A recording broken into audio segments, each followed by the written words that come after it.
एक लड़की अपने बॉयफ्रेंड को ढूंढने के लिए पूल में छलांग लगाने ही वाली थी, लेकिन उसे ये नहीं पता था कि पानी की गहराई सिर्फ कुछ सेंटीमीटर थी। जैसे ही वो दौड़कर कूदने लगी, पास खड़ा कुत्ता जोर जोर से भौंकने लगा। लड़के ने देखा तो तुरंत उसे रोकने की कोशिश की, मगर तब तक देर हो चुकी थी। लड़की का सिर सीधे डाइविंग प्लेटफॉर्म से टकराया और वो बेहोश होकर पानी में गिर गई। लड़का फौरन तैरता हुआ उसके पास पहुंचा और उसे एक एयर मैट्रेस पर लिटा दिया। सिर से लगातार खून बह रहा था, इसलिए उसने झट से पानी के नीचे जाकर एक बाथरोब उठाया और उससे खून रोकने की कोशिश की। वो जोर जोर से मदद के लिए चिल्ला रहा था। कुत्ता भी समझदार था, वो भी अपने मालिक की तरह भौंकता रहा, लेकिन वो सब बेकार था क्योंकि वो स्विमिंग पूल सालों से बंद पड़ा था। कुछ घंटे पहले ही लड़का यहाँ तैरने आया था, लेकिन चढ़ने की कोशिश की। इसी दौरान उसकी नजर किनारे रखे मोबाइल पर पड़ी।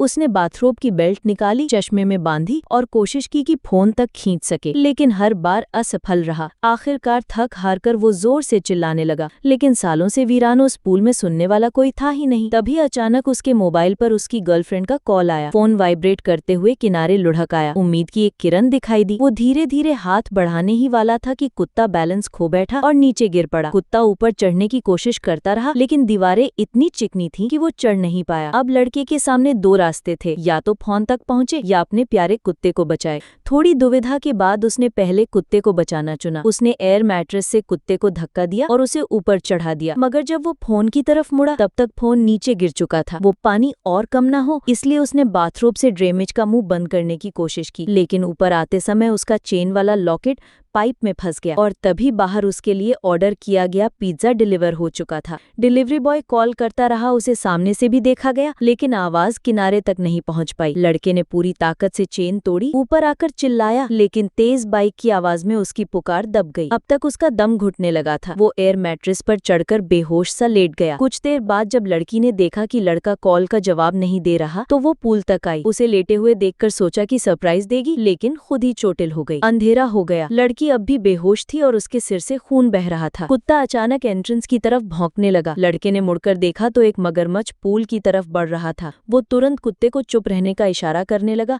लेकिन मगरमच्छ की नजर अब कुत्ते पर थी। जैसे ही मगरमच्छ एक कदम आगे बढ़ा, उसका पैर फिसला और वो खुद पूल में गिर पड़ा। मगरमच्छ तो खुश हो गया, लेकिन लड़का डर से कांप गया। वो तुरंत पानी के नीचे मगरमच्छ को ढूंढने गया, लेकिन वो कहीं दिखाई नहीं दिया। डर के मारे वो लड़की को खींचते हुए पीछे की ओर हट गया। अगली सुबह पूल का सारा पानी सूख चुका था। मगरमच्छ किनारे बैठा निगाहें गड़ाए था। लड़की के घाव से अब भी खून बह रहा था। कुछ करना जरूरी था। तभी लड़के ने देखा कि मगरमच्छ के मुंह में एक टेप की रील है। उम्मीद जगी। वो चुपके से हाथ बढ़ाकर टेप निकालना चाहता था, लेकिन कुत्ता भौंकने लगा। लड़के ने इशारा किया, शांत। सौभाग्य से मगरमच्छ नहीं जगा। उसने दोबारा हिम्मत करके टेप निकाला और लड़की का जख्म बांधा। 2 दिन और 2 रातें बीत चुकी थीं। फोन भी खराब और मदद की कोई गुंजाइश नहीं। अब उसकी नजर पूल के नीचे के सीवर कवर पर पड़ी। शायद वहीं से बाहर जाने का रास्ता हो, लेकिन जैसे ही वो वहां पहुंचा, देखा कि ढक्कन पर स्क्रू लगे थे। वो एक हाथ से मगरमच्छ पर नजर रखता और दूसरे से स्क्रू खोलने की कोशिश करता रहा, लेकिन कुछ नहीं हुआ। लौटकर आया तो उसकी नजर गर्लफ्रेंड की चेन पर पड़ी। उसे टूल की तरह इस्तेमाल किया जा सकता था। जैसे ही उसने चेन निकाली, मगरमच्छ सीवर कवर पर आकर मुंह खोल के बैठ गया। अब उसके पास सिर्फ एक रास्ता था, टेप से लड़ना। उसने टेप से मगरमच्छ को डराया और गनीमत थी कि मगरमच्छ नाराज नहीं हुआ, चुपचाप चला गया। लड़के ने स्क्रू खोले और ढक्कन उठा दिया। नीचे वाकई एक रास्ता था। अब मौत का इंतजार करने से बेहतर था कि कोई रिस्क लिया जाए। वो लड़की को उठाने ही वाला था कि मगरमच्छ चुपके से अंदर घुस गया।